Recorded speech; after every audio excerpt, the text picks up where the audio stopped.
palabra de Dios que predicamos por medio del testimonio. Sí. Por eso es tan importante poder testificar de lo que Dios hace en nuestra vida. Amén. Pero lo curioso, yo quisiera hoy tocar un tema, porque lo curioso de lo que hemos mayormente testificado es respuestas a las oraciones por sanidad. Una persona que está quebrada, la salud del esposo de Patricia, el nieto de Patricia, la situación anímica que testificaba nuestra hermana Lucía, y seguramente algún otro que por ahí, entrecortada la transmisión, por ahí no presté atención. Pero fíjese que cuando hay un dolor en el cuerpo, sobre todo como le pasó al esposo de Patricia, que tuvo un infarto y no se dio cuenta, o de la quebradura, que se estaba hablando recién, ¿qué es lo que nos quebramos? Uno se quebró la mano, dice el hueso. Sí. ¿Y qué parte de qué es el hueso? El cuerpo. Del cuerpo. ¿Y por qué la Biblia le da tanta importancia al cuerpo? Pero no solamente al cuerpo material, al cuerpo humano, sino la importancia que le da al cuerpo de Cristo. ¿Y quién es el cuerpo de Cristo? Cada uno de La iglesia. La iglesia que somos todos y cada uno de nosotros. Y es muy importante tener este discernimiento porque en esta etapa, en esta época moderna, donde se hace tanto culto al cuerpo, también se hacía en la antigüedad. Y justamente la parte del libro de la Biblia que vamos a leer era un pueblo que le hacía mucho culto al cuerpo humano. Tal es así que estaban separados los que le hacían demasiado culto al cuerpo humano y demasiado culto a la esencia del ser humano, que era la parte inmaterial, que eran los griegos. Pero en la Biblia nos habla de otra forma, ¿no es cierto? Cuerpo, alma y espíritu. Pero para ver la importancia que nosotros hoy le damos, una de las preguntas que yo siempre me hago es, Señor, ¿por qué les cuesta tanto a nuestros hermanos, a nuestras hermanas, congregarse? Y sabe que una de las razones es no tener en claro lo que significa ser parte del cuerpo de Cristo, que es la iglesia. Imagínese hoy usted o yo, pero vamos a poner el ejemplo de Lucy, que fue la que anduvo más paseando, viajando, haciendo lío por ahí. Si ella hubiera mandado el brazo solamente al culto hoy, que era el que se golpeó en el colectivo, o la hermana Hilda hubiera mandado la mano del nieto que se le quebró, o hubieran mandado la pierna de alguno que andaba rengo, sería un desastre esto, porque andaríamos un cuerpo, una mano, una pierna, una cabeza, un ojo. Eso no son cuerpos, son partes, ¿no? Entonces, seguramente usted ya sabe a dónde vamos a leer hoy la Biblia, que es primera de Corintios capítulo 12. ¿Por qué quiero traer esto? Justamente por lo que implica ser parte del cuerpo de Cristo, que somos todos nosotros. Y me gustaría leer la palabra de Dios con el tiempo que ella merece que le dediquemos. Primera de Corintios 12. Vamos a leer desde el versículo número 12 también. Primera de Corintios capítulo 12, versículo número 12. Yo lo voy a leer. Una vez que ustedes estén, amén, podemos leer. Amén. Dice así: así como el cuerpo es uno y tiene muchos miembros, pero todos los miembros del cuerpo, siendo muchos, son un solo cuerpo. Así también Cristo. porque por un solo espíritu fuimos todos bautizados en un cuerpo, tanto judíos como griegos, tanto esclavos como libres, y a todos se nos dio a beber un mismo espíritu. Versículo 14. Además, el cuerpo no es un solo miembro, sino muchos. Si dijera al pie, como no soy mano, no soy del cuerpo, ¿por eso no sería del cuerpo? Y si dijera a la oreja, porque no soy ojo, no soy del cuerpo, ¿por eso no sería del cuerpo? Si todo el cuerpo fuera ojo, ¿dónde estaría el oído? Si todo fuera oído, ¿dónde estaría el olfato? Pero ahora Dios ha colocado cada uno de los miembros en el cuerpo como Él quiso. Pues si todos fueran un solo miembro, ¿dónde estaría el cuerpo? Pero ahora son muchos los miembros, aunque el cuerpo es uno solo. Y sigue el relato, habría que leer hasta el versículo 27, pero por ejemplo, dice el 26, de manera que si un miembro padece, todos los miembros se duelen con él. Y si un miembro recibe honra, todos los miembros con él se gozan. Vosotros pues sois el cuerpo de Cristo y miembros cada uno en particular. Amén. Es palabra de Dios. Sí, amén. Pablo tiene un concepto de lo que es el cuerpo de Cristo, que es la iglesia. Y no se lo dice a cualquiera. Se lo dice a la iglesia de Corinto, que los corintios, o la ciudad de Corinto, era una de las dos ciudades más importantes de Grecia, una era Atenas, donde le daban demasiada importancia a lo que era la parte inmaterial del ser humano y buscaban la sabiduría, buscaban la esencia divina, según el criterio griego.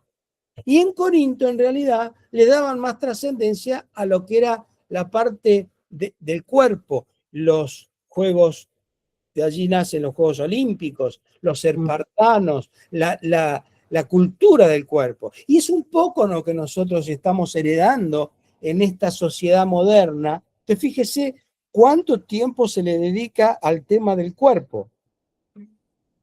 Y lo que de alguna manera nosotros tenemos como propio es nuestro cuerpo. No son nuestras posesiones, no es el dinero, no es el lugar donde vivimos, no es la ropa que tenemos, es nuestro cuerpo. Nos poseemos a nosotros mismos y le damos la importancia de vida, porque como ustedes han testificado, la verdad que cuando hay dolor en el cuerpo, es imposible estar. Y por eso se ha testificado que fueron al médico, vamos a ir al médico, tenemos los controles, etcétera, etcétera. Entonces, ¿qué les quería significar el apóstol Pablo cuando le habla a esta iglesia de Corinto, específicamente del tema del cuerpo, el cuerpo de Cristo? Corinto era una iglesia que había nacido por un mensaje muy específico de Dios. El evangelio llega a ellos con poder, con milagros, pero la ciudad de Corinto era una ciudad muy parecida a la de Río Grande. Bueno, salvo que la de Río Grande todavía estamos esperando el puerto. Pero Corinto había sido porque tenía un puerto muy importante y había mucho comercio y mucha prosperidad, había mucho buen trabajo. Las gentes, no solo del resto de Grecia, sino de otros pueblos, habían migrado a Corinto, se habían establecido y a muchos ya les había ido muy bien económicamente.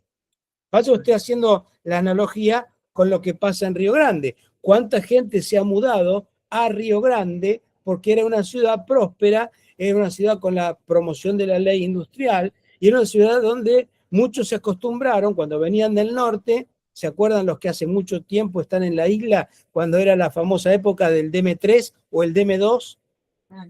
Entonces, en Corinto pasó lo mismo. Mucha gente que venía de pasar necesidades cuando llega a Corinto empieza a trabajar y les va bien, y les va muy bien, y de hecho prosperaron y se enriquecieron.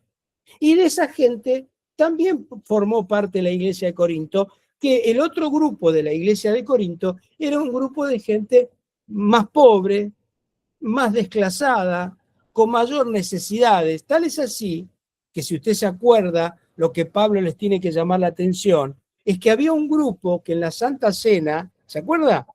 Venían y traían sus propias comidas, sus banquetes, y ellos primeros comían y bebían abundantemente, o como diría la hermana Cristina, opíparamente, y dejaban las sobras para los hermanos más pobres que venían después. Y Pablo les decía, esto no es la cena del Señor.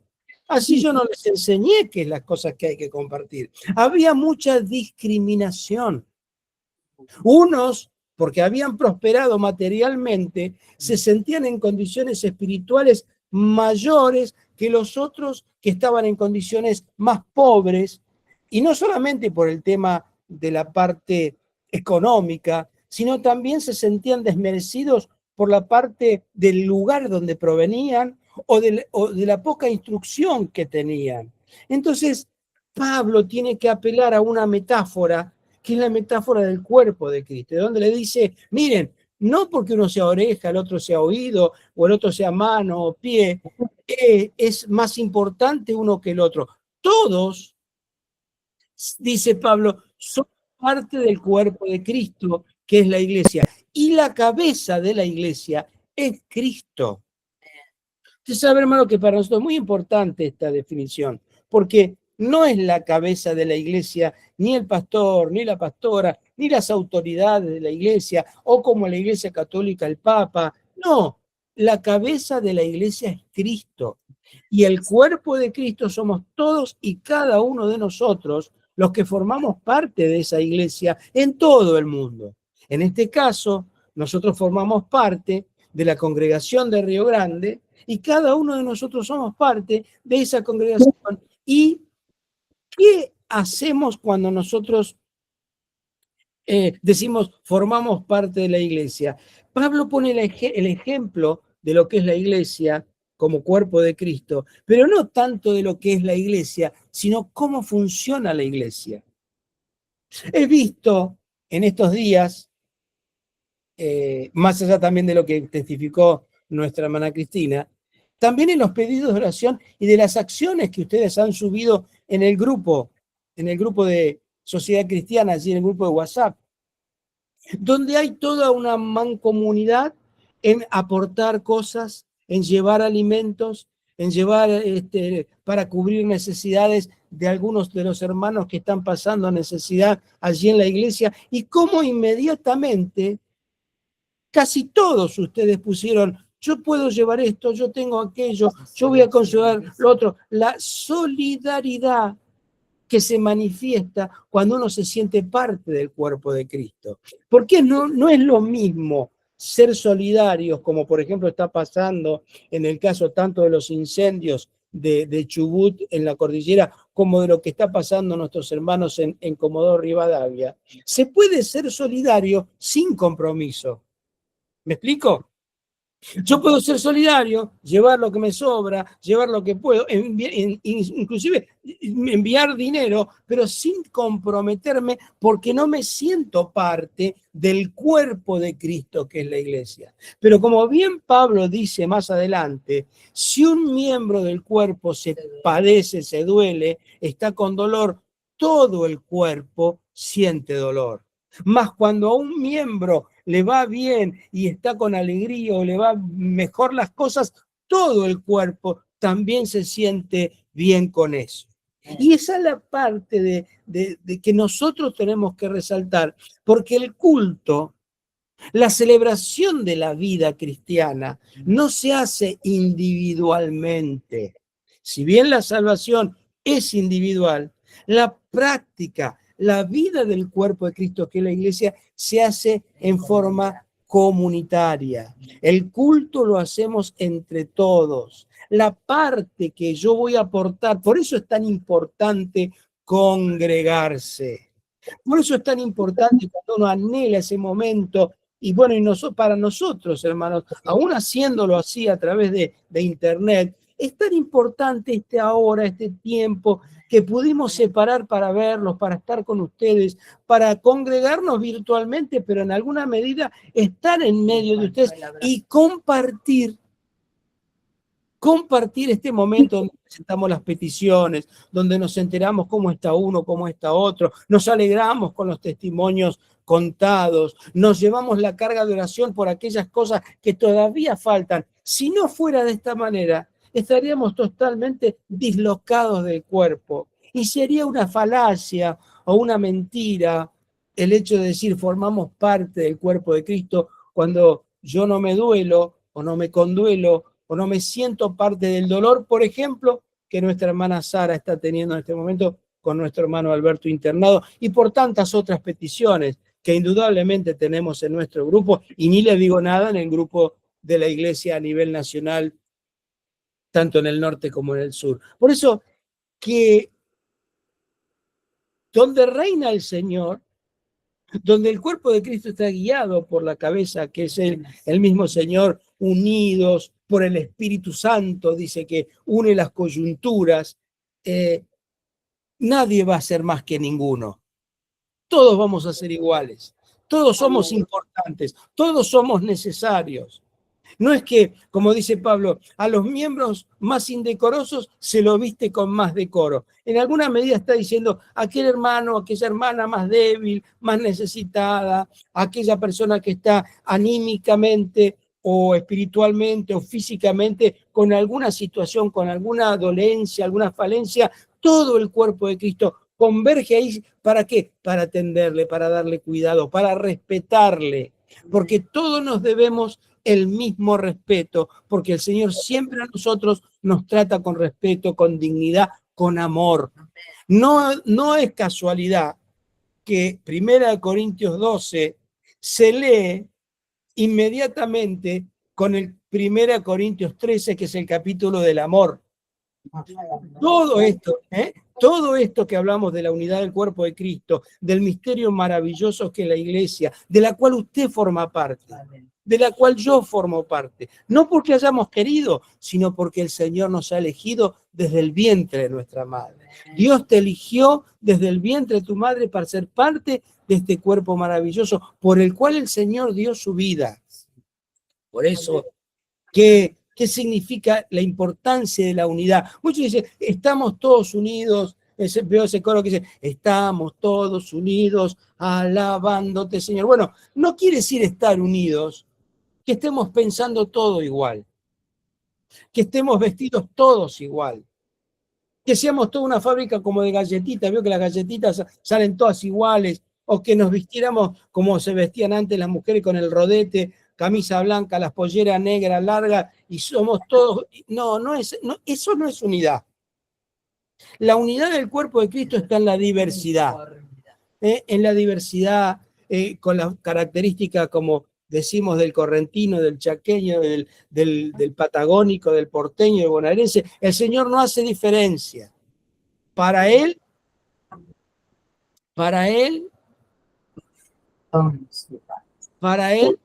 todos somos iguales. Y para tratarnos de la misma manera, de forma con el amor. Pablo utiliza esto, dice, hay muchos caminos y muchos dones, pero yo les muestro el más excelente de todos, que es el camino del amor. Todo esto de la unidad funciona si le aplicamos el amor. El amor es ponernos en el lugar del otro. ¿Por qué será que mi hermano dejó de venir a la iglesia? ¿Por qué será que mi hermana dejó de venir a la iglesia?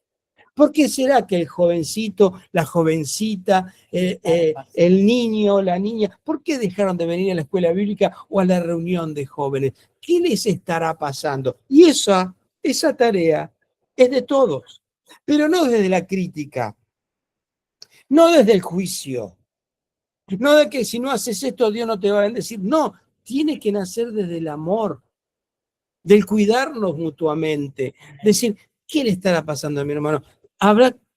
Estará desalentado, estará desanimado, le estarán pasando cosas que por ahí nosotros no nos damos cuenta, pero sí el Espíritu pone justamente en el cuerpo de Cristo, que es la iglesia, ese sentir por la ocupación o por la preocupación del otro. Entonces yo quiero animarles en este servicio que ustedes ya han iniciado, que se ve, que está en funcionamiento esa solidaridad, ese amor, el preocuparse unos por otros, que no hace falta que le estemos dando tanta manija para que ayudemos al otro. Bueno, eso es parte de un camino mucho más extenso que tenemos que recorrer por delante, que es el camino de extender este reino del amor, el reino de la iglesia, y es el reino del evangelio en los corazones que faltan. Por este 2026,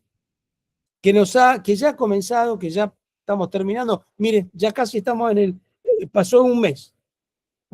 Y parece que fue ayer que estábamos brindando diciendo feliz 2026, pero de repente el 2026 nos vino con acontecimientos del frío, del calor, del incendio, de esto, del otro, que nos sacude. En el norte, en el hemisferio norte, terrible frío, 20, 30, 40 grados bajo cero, se congelaron las cataratas de Niágara. En nuestro continente, el fuego en el sur, el desplazamiento de los cerros en Comodoro, las situaciones políticas, en fin, todo en lo externo marca una tendencia para que los cristianos estemos alertas, velando en oración, pero por sobre todas las cosas, cuidándonos mutuamente en el amor de Cristo, en el amor del Señor. Así que ocupémonos en este tiempo con esa solidaridad, con ese amor, con ese cuidado, con ese respeto, porque es la esencia de la vida de la iglesia. Y nos vamos a sentir mucho más parte cuando aquel hermano que está en necesidad atraviesa un momento de flaqueza o de necesidad económica, y la iglesia puede estar atendiendo esa situación, ese amor manifestado en acciones concretas. Que esto sea un desafío, pero no de una vez, sino nuestro estilo de vida como cuerpo de Cristo, que es la iglesia del Señor. Que el Señor les bendiga. Amén. Que sea de riqueza esta palabra para todos y para cada uno de nosotros.